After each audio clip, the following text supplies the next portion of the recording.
Dan yang terakhir adalah berorientasi ke masa depan. Jadi seorang wirausahawan itu punya ekspektasi ya, punya cita-cita, punya kemampuan futuristik, melihat jauh ke depan.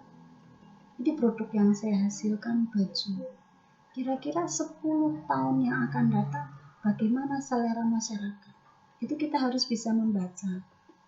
Oh, mungkin 10 tahun yang akan datang karena nanti banyak orang yang bekerja pada sektor-sektor perkantoran misalnya, mereka membutuhkan busana-busana yang simpel, yang tidak mengganggu mereka ketika bekerja, misalnya seperti itu. Atau kita punya ekspektasi 10 tahun yang akan datang, banyak orang-orang yang bekerja di perusahaan menjadi karyawan.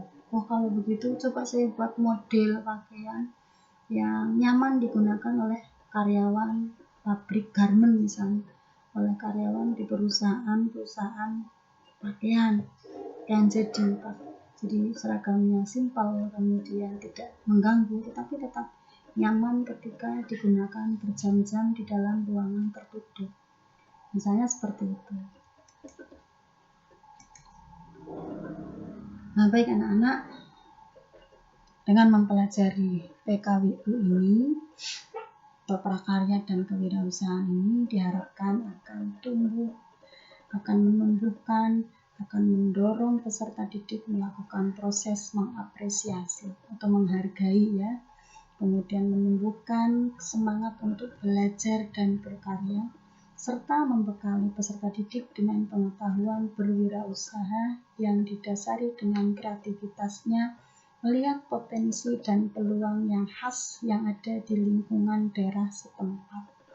Jadi setelah mempelajari materi ini nanti diharapkan kalian suatu saat nanti, dari sekarang sampai suatu saat nanti sudah memiliki bayangan, sudah memiliki gambaran, sudah memiliki skill untuk sensitif ya, peka terhadap lingkungan sekitar.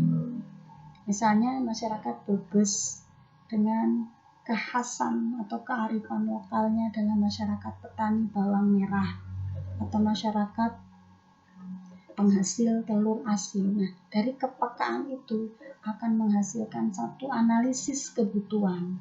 Oh, kalau begitu, masyarakat petani yang menghasilkan bawang merah, mereka membutuhkan tempat-tempat ketika bawang merah itu akan dijual keluar Brebes, di mana tempat itu bisa mengalirkan udara atau ada sirkulasi udara sehingga bawang merah tidak lekas busuk, bisa menyimpan lama bawang merah itu. Oh, kalau begitu saya akan membuat produk besek misalnya. Pernah lihat besek ya, yang dari bambu?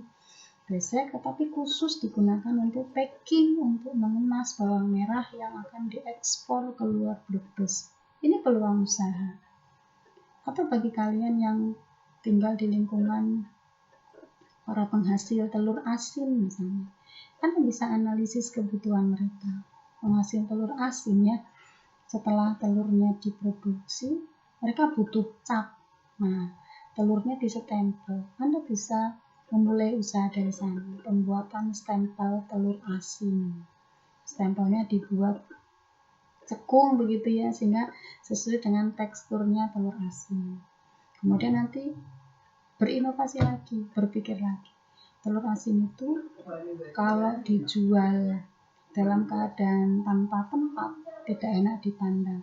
Nah, ada peluang membuat tempat telur asin, entah dari kertas, entah dari besek, atau mungkin suatu saat bisa berinovasi menggunakan styrofoam dan lain-lain, di mana tempat itu digunakan untuk tempat telur asin yang nyaman atau portable dibawa kemana-mana.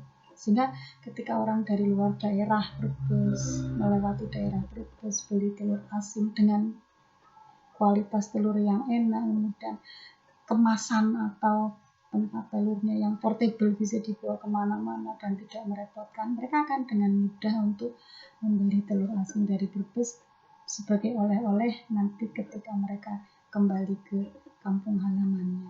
Nah, demikian anak-anak pertemuan kita pada pagi hari ini. Mudah-mudahan bermanfaat dan sampai jumpa lagi. Assalamualaikum warahmatullahi wabarakatuh.